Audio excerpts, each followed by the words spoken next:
Hey guys, welcome back to my channel. If you are new here, I'm Aaliyah. I am a surrogate, and I am just sharing my experience going along with the journey of what I've been going through and what I've been doing. This is all exciting and new for me, so I'm just going to give you guys an update of what I've been doing and everything.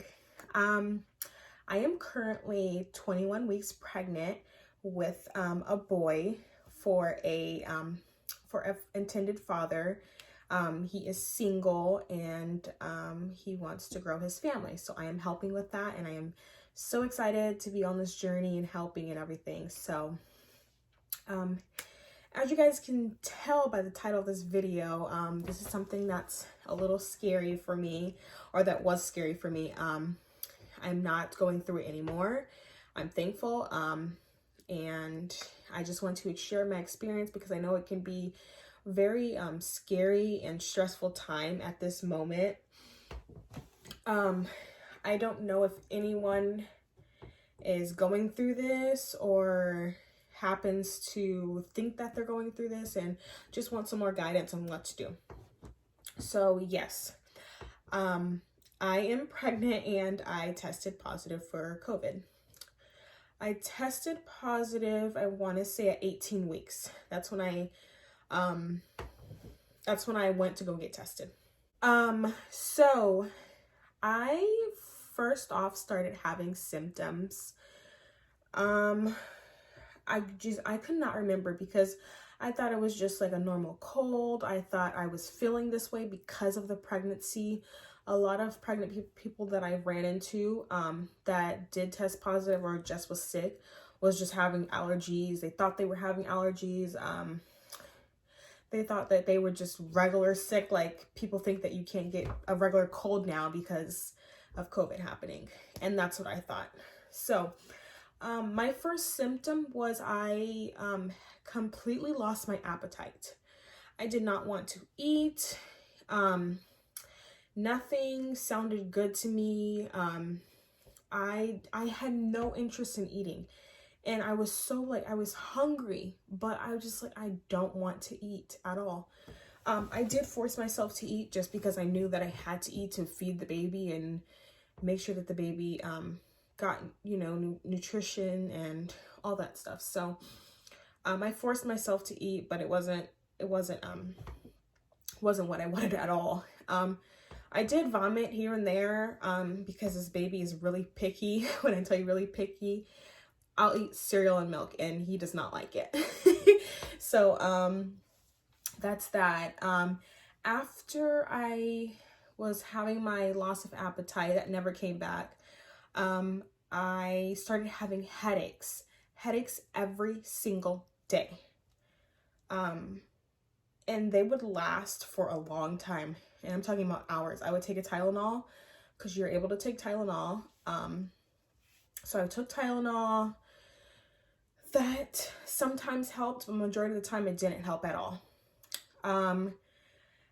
So headaches were going on.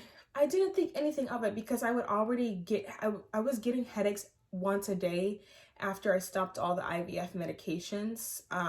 And that's normal because your body got so used to medications. So when you stop the medications, your body's probably like, where's the medications at? So I don't know, it triggers on a headache. So I had headaches. That got a little bit better. And then that's when I started feeling sick. I had a stuffy nose, which I thought was whatever, stuffy nose. I felt absolutely completely fine after me, and with stuffy nose, I was still able to get up and do stuff, but I just had a stuffy nose. After my stuffy nose, obviously became into a runny nose, whatever. I had an itch in my throat and just a tiny cough, but it was never like the chest hurting, or it was just a cough. But it wasn't, when I say a cough, it's not like I need to get mucus up cough. It's just like a regular dry cough, I guess. I don't know. So I had that, and after a week, I got rid of my stuffy nose. I got rid of the runny nose, got rid of the cough. It was fine. And then that week later, that's when I noticed that I stopped smelling. I stopped smelling and I was like, what is going on? Like, I can't smell this. It was air fresheners. I bought a whole bunch of air fresheners for my house. I bought air fresheners for my car. I love air fresheners. And I was like, oh, I can't smell this. Like, and so I asked my husband, I was like, can you sniff this and smell it and tell me what it smells like? I don't smell anything. I bought the plug-in air fresheners for the house, like the plug-in ones. And I was like, can you smell this? Because, you know, it's supposed to heat up.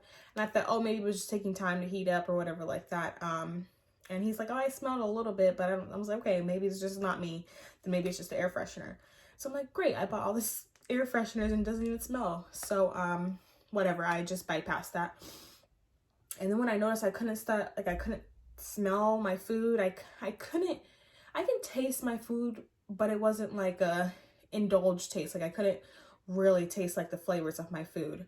But I don't know, that didn't alarm me too much. I didn't say anything about that too much. So, after that, I was like, maybe something's going on. I was like, what if I have COVID?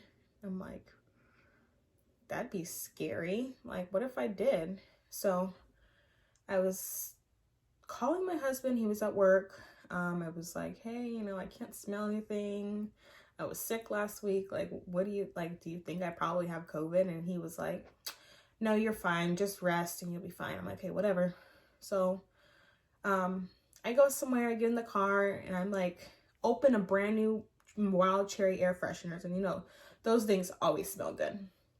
My daughter gets in the car and she's like, ooh, that smells really good. And I'm like, oh, really? So I grab it and I sniff and I'm like, I can't smell it. And she smells it. And I'm like, what is going on? I was like, okay. I called my husband again. I was like, hey, I'm gonna go get tested. You know, I'm just gonna drive up and go get tested. I go get tested, and that was when I was 18 weeks pregnant. I go get tested and I tell them all my symptoms and okay. Doctor meets with me. It takes about 40 minutes because there was quite a bit of people in there getting tested.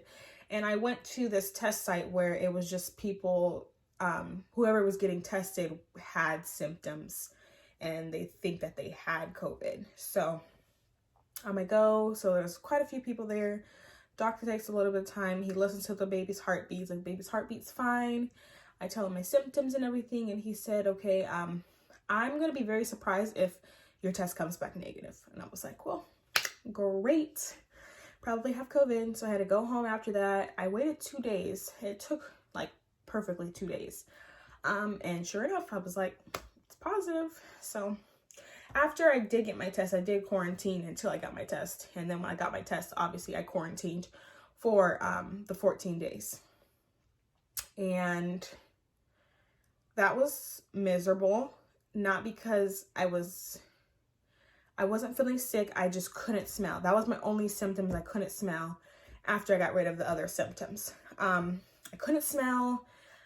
That was annoying, but I was thankful that I didn't get the more crazy symptoms that people were having, where they had to be admitted to the hospital, where they had to be on a ventilator, where they had to learn how to breathe again, where they was coughing so much. And I didn't have any of those symptoms, and I'm thankful I didn't have any of those symptoms because I think that would have been a lot scarier for me. I was already scared enough. I had to notify my agency. I had to notify, well, they helped me notify my intended parent. I know he was probably scared. But we got through it.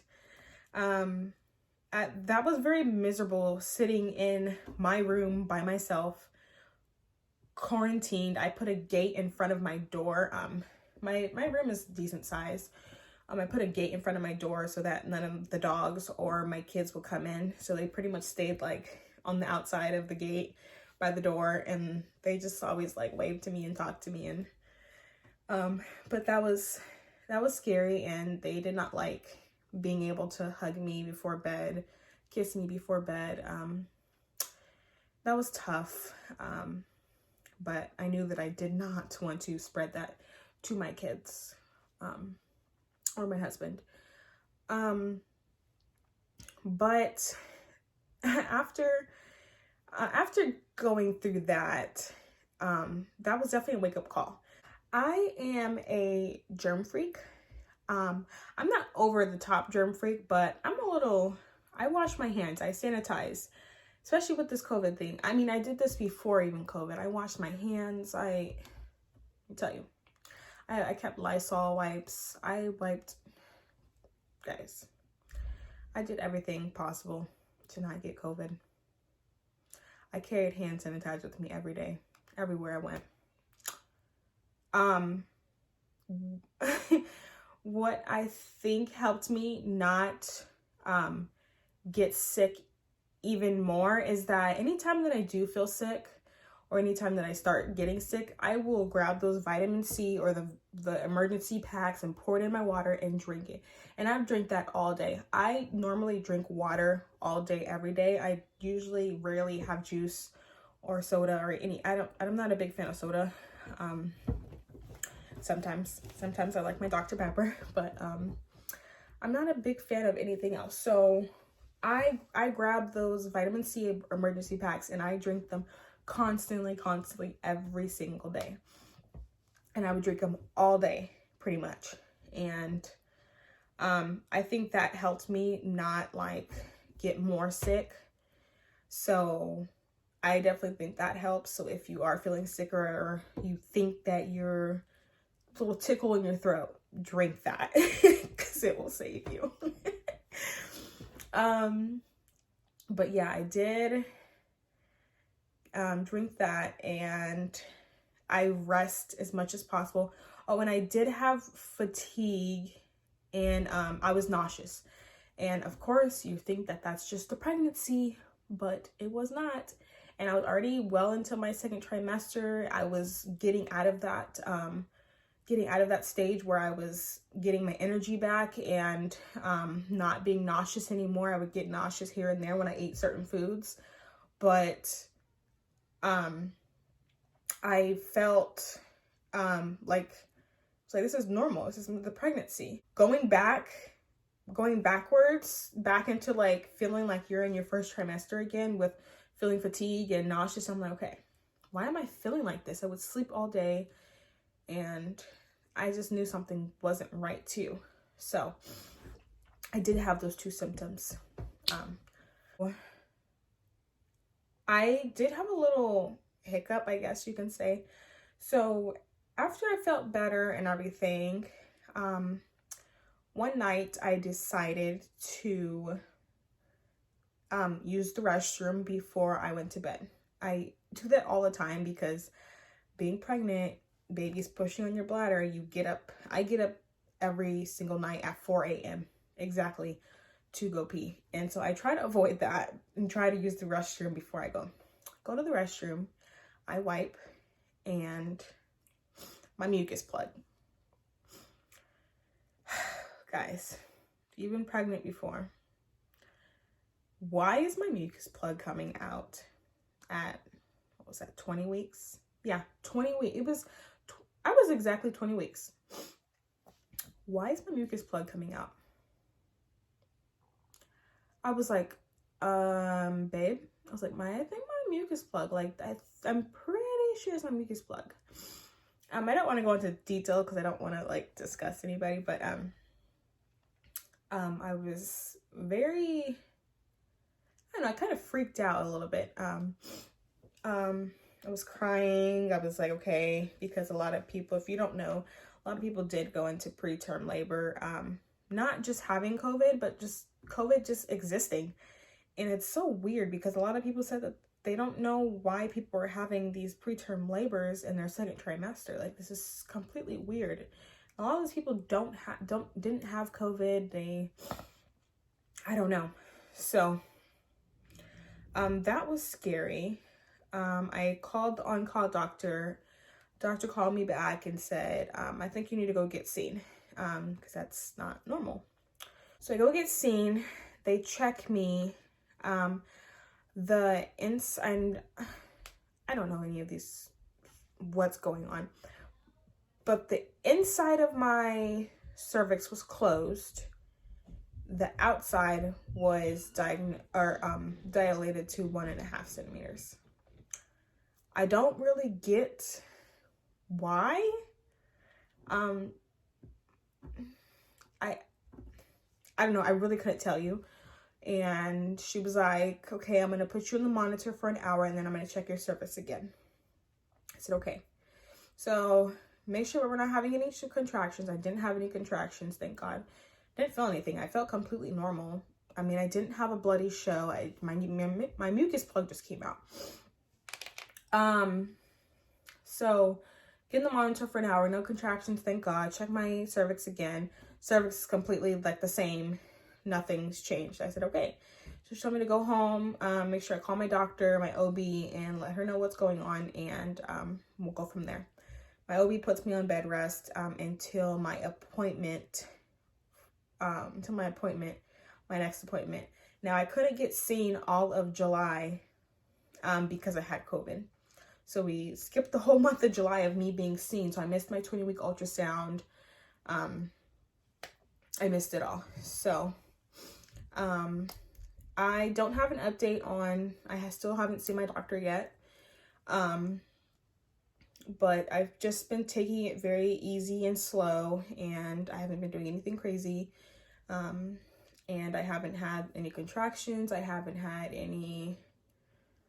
nothing. No more discharge or mucus plug or anything like that. So I don't know if it was just like a scare. And I honestly think it was because I had sex within that 24-hour period.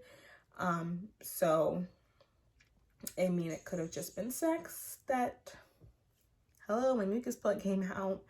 But hopefully, nothing else happens and I'm able to still carry on a healthy pregnancy and go through all the way until 40 weeks of no complications.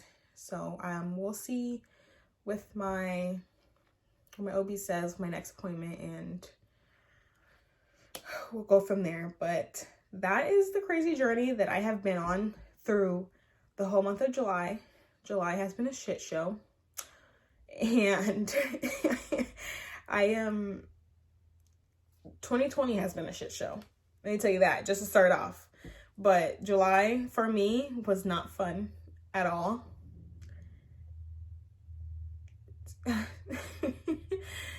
I just want it to be smooth sailing from here. I want to be able to deliver a beautiful boy for my intended parent, and beautiful, healthy baby for my intended parent, and we'll just see how everything goes from there. But I did want to make videos, and I was planning on making videos, but because of everything that I went through, I was not able to.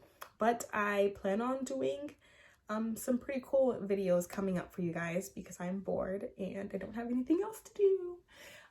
So that's it. If you guys have any questions about COVID, of you guys know what I went through, but if you guys want more details of exactly what I went through, just let me know. If you think you're experiencing COVID, let me know.